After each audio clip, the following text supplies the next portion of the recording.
something like that. I don't know if that's a little tough.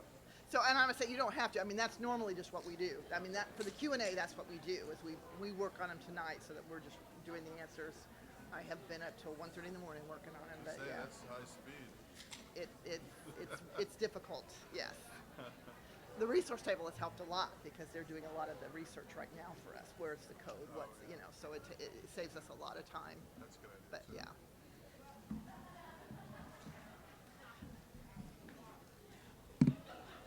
Okay, we're going to get started again.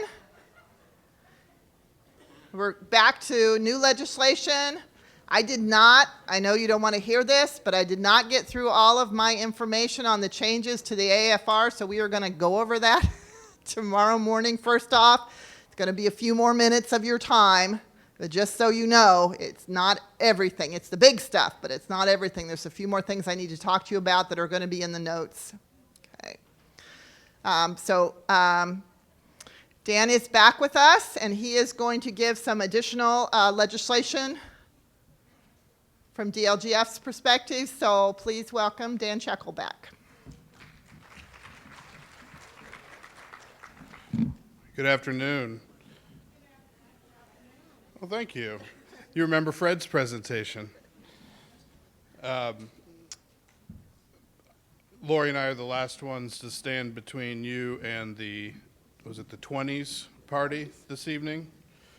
Raise your hand if you're going to attend the 20s party. Whoa, big group. All right. I won't cover everything, all the intro again, but again, this presentation should not be construed as legal advice. Statutes always govern. And here's my contact information. I had a question from a lady who asked if the presentation was on our website. Not yet, but it will be. Next week, we'll have both these presentations on the DLGF website so that you can access them. And we, as you're probably well aware, have a myriad of documents and topics that you can peruse at your leisure in case you have any questions. We have been going through a process of going through our website and moving some older documents and some documents that may no longer be statutorily correct to an archive section. That archive section will still be accessible on our website, but it'll be a separate compartmentalized area where if you Google something, it won't automatically reference that, so you won't get bad law if you're looking just on our website. When we went through and had the Office of Technology give us a listing of all of we had 10,000 PDFs on our website, so we're trying to get that cleaned up and make it a little bit more concise for you. Okay, we talked about 1427, our bill that passed, yay, again. This time I'm going to talk about a few statutes or a few bills that passed this year, which have some applicability to DLGF, and have a few mentions of things that are applicable to assessors, but may interest you as well. So Senate Enrolled Act 280, there are a few things in there specifically concerning deductions. The thresholds for the over 65 deduction are going to change.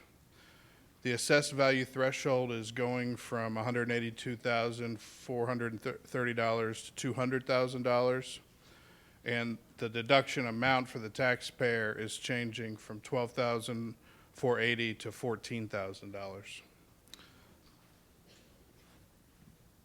You were looking.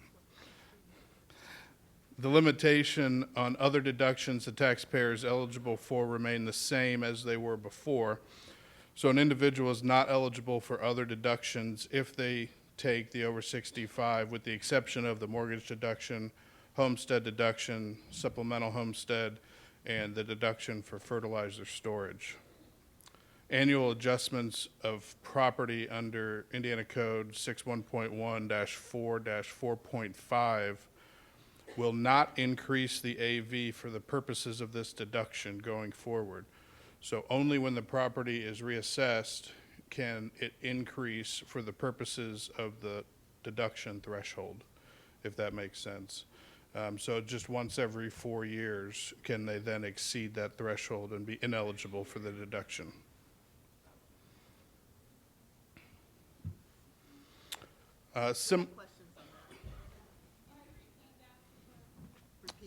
The last part?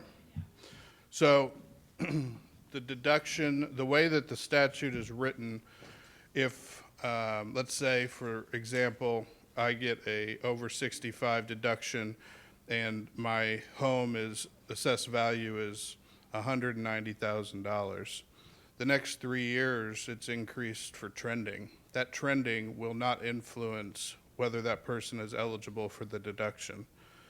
Only upon the next reassessment of that particular property, when I go up to 210,000, will I then become ineligible for that deduction. Okay?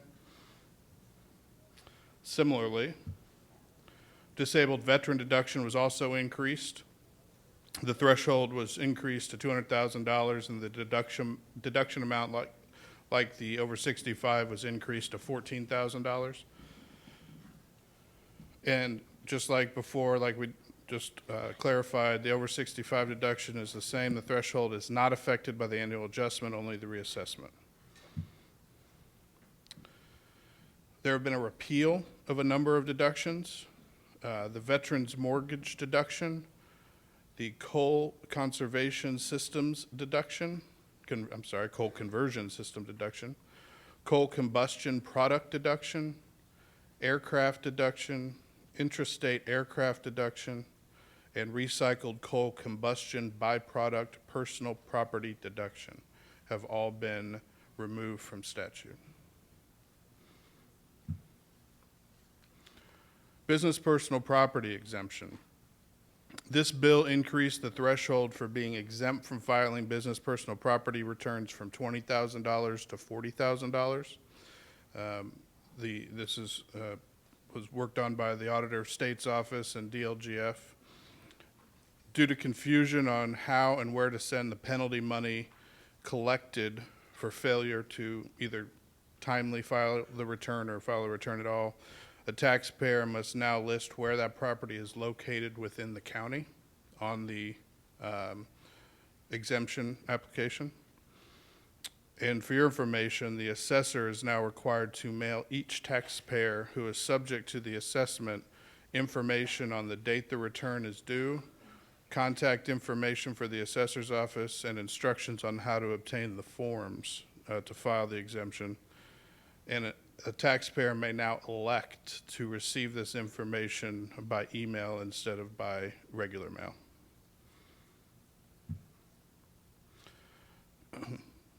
Currently, on the same topic, a county fiscal body can impose up to a $50 fee for filing of a business personal property tax exemption. That provision has been removed. So the only money collected relating to business personal property will be penalties associated with failure to file or late filers. House Enrolled Act 1345, we're still on exemptions.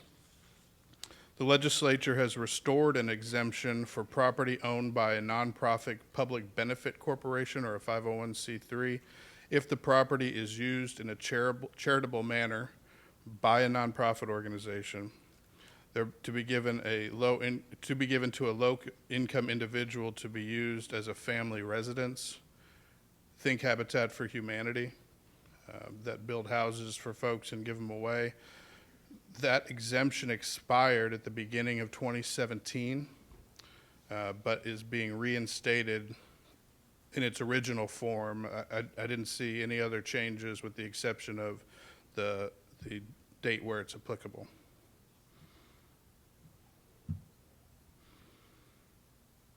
Again, on 1345, attractive land and improvements are exempt if the owner demonstrates, quote, from the statute, substantial progress and active pursuit towards the use of the tract of land and any improvements on the tract as a nonprofit health, fitness, aquatics, and community center. They must prove a series of factors to be eligible, which include, number one, having a building committee or some sort of oversight group. 2, filing of building plans with the appropriate local government authority. 3, the cash reserves necessary to complete the project in 4 years. 4, at the beginning of they are currently beginning construction. And 5, other factors that would lead a reasonable person to believe that construction of the improvement is an active plan. The property must be acquired and developed in part under the Regional Cities Initiative of the Indiana Economic Development Corporation.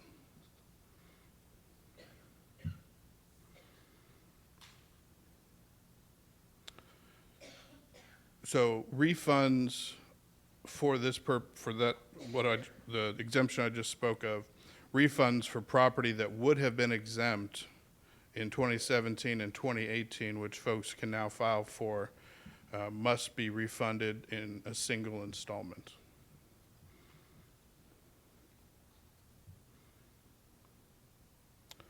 House Enrolled Act 1056, property tax appeals. When taxpayers file an appeal of their tangible property under Indiana Code 6.1.115, the governmental official who receives the appeal must forward the notice to the county auditor in addition to PETA-BOA. If a taxpayer raises a claim regarding a matter that is in the discretion of the county auditor, the informal appeal meeting must include the county auditor, and the county auditor becomes a party in front of the PETA-BOA. A county auditor who dissents from the determination of PETA-BOA concerning a matter that is in the discretion of the county auditor, that's used throughout the statute, the term in the discretion of the county auditor, may obtain a review by the IBTR, the Indiana Board of Tax Review. Previously, only the assessor could appeal the decision to the IBTR, so you all have more say in what gets appealed. Senate Enrolled Act 171, a TIF resolution. This is in an effort to ensure that the records that are maintained by the DLGF that regarding TIF are timely filed. After a TIF has been formed by resolution or ordinance, that document, the ordinance or resolution, and all supporting documentation must be filed with both the county auditor and DLGF within 30 days after its execution. However, if the filing with the auditor and DLGF happens after the TIF has been in effect for 1 year, the county auditor is required to compute the base assessed value of the TIF area utilizing the assessment date immediately preceding the date which the documents are filed. It's a little bit more complex than that, but that's the general overview of what that statute does. Senate Enrolled Act 566, residential TIF. This is a new TIF that was created for residential property. There are a number of provisions and requirements associated with this new TIF area. I suggest, and if I were forming one, that a unit is interested in starting a residential TIF, the first thing they should do is contact a financial advisor and private attorney because the details of this are quite complex.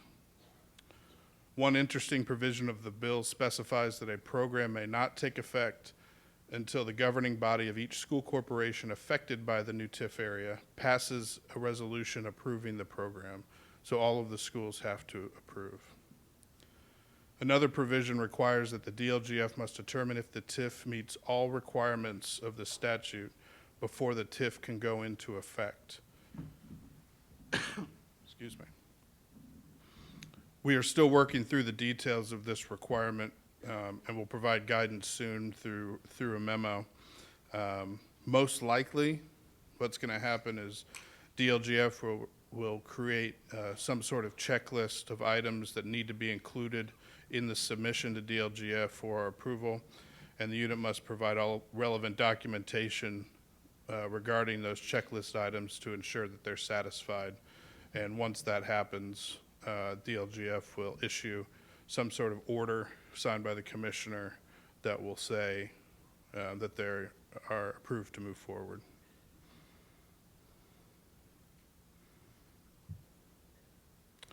On that same subject, there's also an annual report required for residential TIFs.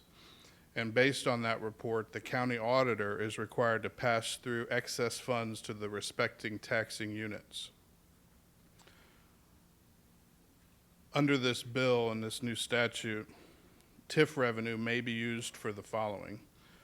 One, the construction of infrastructure or local public improvements in serving or benefiting the project. The acquisition of real property within the allocation area. The preparation of real property in anticipation of development of the real property within the allocation area. And to do any of the following. Pay the principal and interest on bonds or other obligations that are incurred by the redevelopment district. Establish, augment, or restore the debt service reserve. Pay the principal of and interest on bonds issued by the unit to pay for local public improvements that are physically located or physically connected to the allocation area. Pay premiums on the redemption before maturity of bonds.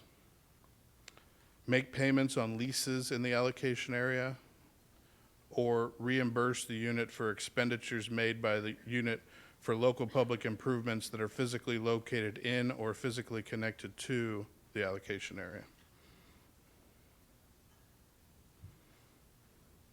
School safety referendum. This is also new this year. The DLGF will approve the language of the referendum as we do currently for capital referenda and school operating referenda. In most respects, this referendum has similar requirements as that of other referendum, those other two that I mentioned, where you can't advocate for and so on and so forth. Again, I suggest that a school district engage a financial analyst and private attorney to work through the intricacies of this referendum, because the timing and requirements needed to get it on the ballot are quite complex. And that is my presentation. Trying to get you guys out of here. What's that? So you're blaming me if we go over. Yes, it is Lori's fault if you all are late for your 20s party. If you have any questions, please send me an email. I'm happy to do it. Again, we're going to release an FAQ and post it on our website of all of the questions that we've received. And if we receive multiple questions, we'll try to combine them together. But